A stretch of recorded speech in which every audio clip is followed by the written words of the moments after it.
First Alert Weather. This is 7 Eyewitness News at 11.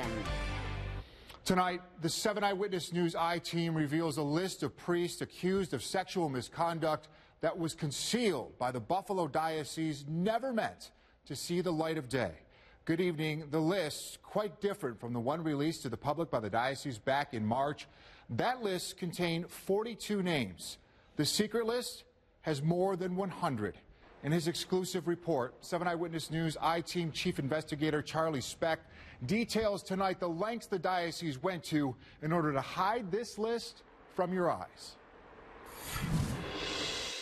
When the Diocese of Buffalo in March revealed the list of 42 priests who were removed from ministry, were retired, or left ministry after allegations of sexual abuse of a minor, Bishop Richard Malone billed it as a historic coming clean of decades worth of secrets. Victims often find themselves kind of liberated and empowered to come forth. If they've not yet come forth, if they see in print the name of their abuser. But new evidence obtained by 7 Eyewitness News from inside the diocese's secret archives shows the true scope of abuse was much larger than Malone publicly let on, with a total of not 42, but 106 accused priests on the church's original draft list. But a second internal document indicates that may be understating the problem. A database of diocesan employees who have been accused of criminal, abusive, or inappropriate behavior, or who have been the victims of such behavior, reveals 324 names, mostly priests, but also deacons, nuns, and lay employees. Records show church officials made exceptions that allowed them to remove the majority of accused priests from the final list.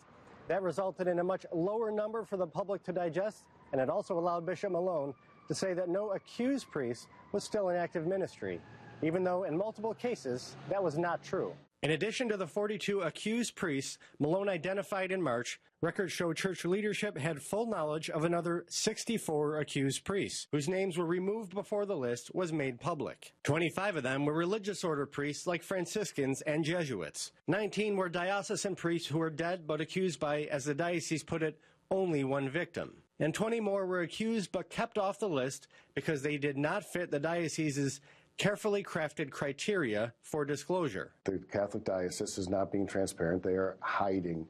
They are deflecting. They are coming up with their own excuses, internal excuses by these categories. There's no categories. There's allegations. And if there are allegations, there should be investigations being conducted. Barry Covert is an attorney representing a victim of Father Fabian Mariansky. Stephanie McIntyre was a 15-year-old at St. Patrick's Church in Barker when she says Mariansky began 7 years of abuse that not only robbed me of my youthful innocence, but destroyed my family. McIntyre hired a lawyer and reported the abuse to the diocese in 1995. The diocese suspended Mariansky but returned him to ministry in 2000, and he was assigned to a church in Clarence until recently. When creating the list of 42 accused priests, diocesan officials wrote, "We did not remove him from ministry despite full knowledge of the case, and so including him on the list might require explanation." That is as cowardly of a document and an entry as I could ever imagine. We have an adult that was a child when she was abused. The appropriate thing to do would be to not only remove him, but try to investigate and see whether on top of my client, there are other victims out there that he has abused.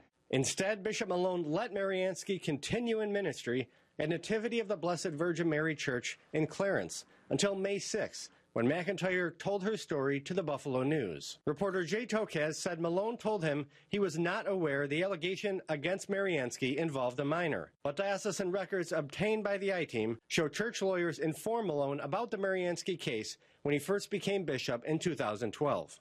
That entry was part of a confidential 300-page black binder of diocesan secrets that includes stories of sex abuse, theft, and other pending matters inherited by the bishop when he took office. Mariansky initially denied the allegations to the news, but then admitted he had sexual relations with McIntyre, but after she was an adult. This week, he again denied the allegations to 7 Eyewitness News. But the document prepared for the bishop by diocesan lawyers specifies that she said she was 15 when the abuse started. Father Mariansky's faculties were temporarily suspended, and he was on leave from the diocese, the document states. He has since been returned to ministry. What the heck was he doing at my parish? Why did the bishop let him come to my parish and serve, and nonetheless a parish with a Catholic school? It makes no sense to me. Bill Ogilvie is a father of 3 whose daughter was an altar server with Mariansky at Nativity. He was shocked and angered to learn that Bishop Malone allowed the priest to stay in ministry without notifying the parish. I never would have allowed my daughter to serve on the altar with a priest who had these sort of allegations in his past. It's so far beyond ridiculous. It's so hard to believe that these things are actually happening. In May, Ogilvie wrote a letter to Bishop Malone seeking an explanation. He says he never got a response and sees this as a sign that Malone has not been transparent. He had the opportunity to do that when he released those original 40 names that obviously should have been quite a few more names.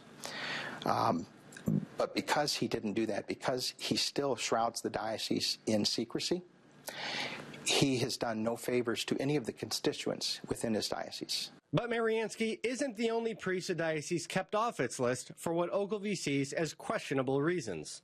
Diocesan officials kept another current priest off the list because he, quote, credibly denied the claims made by a woman that the priest made her sons parade around in their underwear. But then they gave a more urgent reason for not disclosing the allegation to the public. He is still functioning as a pastor and so should not be on the list. Another priest, Father Joseph Rappel, who was accused of showing pornography to a 14-year-old and who has since been accused of sexual abuse, was kept off the list because, as diocesan officials put it, he does not fit our categories, and so we would have to change them to include him.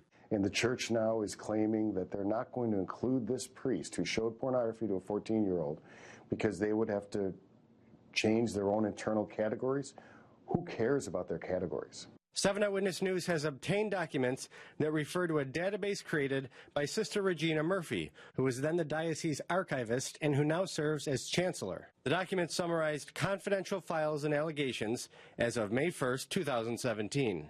A database has been created that lists all persons who have been accused of criminal, abusive, or inappropriate behavior, or who have been the victim of such behavior, the document states. The list includes 324 total names, 202 diocesan priests, including former priests, 44 religious order priests, 61 laypersons or non-ordained employees of the church, like Catholic school teachers, 7 deacons, and 7 women religious.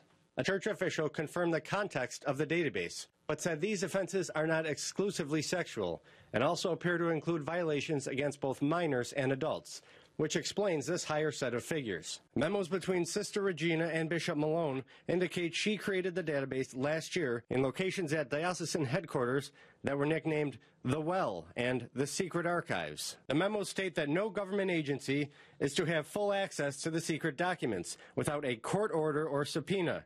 Sister Regina tells Malone in a 2017 memo that in the cases of 7 particular priest files, we are awaiting our lawyer's confirmation that these materials can be shredded. After victims called the diocese, wondering why the names of various priests were not on the list, those same lawyers urged Malone not to alter the original list of 42. Church attorney Lawler Quinlan wrote in a March 20th email, "This is probably the first of many complaints about the list, not including every priest against whom we have ever received a complaint. We need to weather this storm for a while without changing our list." Bishop Malone said he agreed, and in another email hinted that the list was perhaps not as complete as the diocese wanted the public to believe. Tom Beecher, a Buffalo lawyer who is one of the bishop's key supporters, wrote a letter to the editor to the Buffalo News on March 12th, saying the great majority of priests have never harmed a soul. He said a victim advocate's claim that the real number of abusive priests was double or triple the 19 who were accused at that time was, quote, unsubstantiated and speculation. Great letter to the editor, Auxiliary Bishop Edward Grosch wrote in an email. Bishop Malone responded, saying, except that we know there are more names than Tom and others would like to think. The bishop had a chance to right the ship and to pick up whatever credibility he had left. I think we were all willing to let him do that. But now with the revelations over the past couple of weeks, he claims he wants to be a good shepherd and that a good shepherd never leaves his flock. But if he really cared about the diocese and wanted to see the diocese rise from its ashes, which is where it is right now, he would shepherd the transition to a new leadership. Now, in response, the spokeswoman for the Diocese of Buffalo released a statement saying that it, quote, conducted an extensive, deliberate, and careful process of releasing the names of diocesan priests about whom we have received substantiated allegations of abuse, a standard of transparency to which we will continue to hold ourselves moving forward. They declined to comment further, citing the ongoing investigation by the state attorney general. Just incredible reporting once again, Charlie. Any update on that investigation by the attorney general tonight? Well, that investigation moves forward, in fact, and we are now hearing rumblings that the federal government may be getting involved as well. All right, Charlie Speck, thank you very much tonight. Also,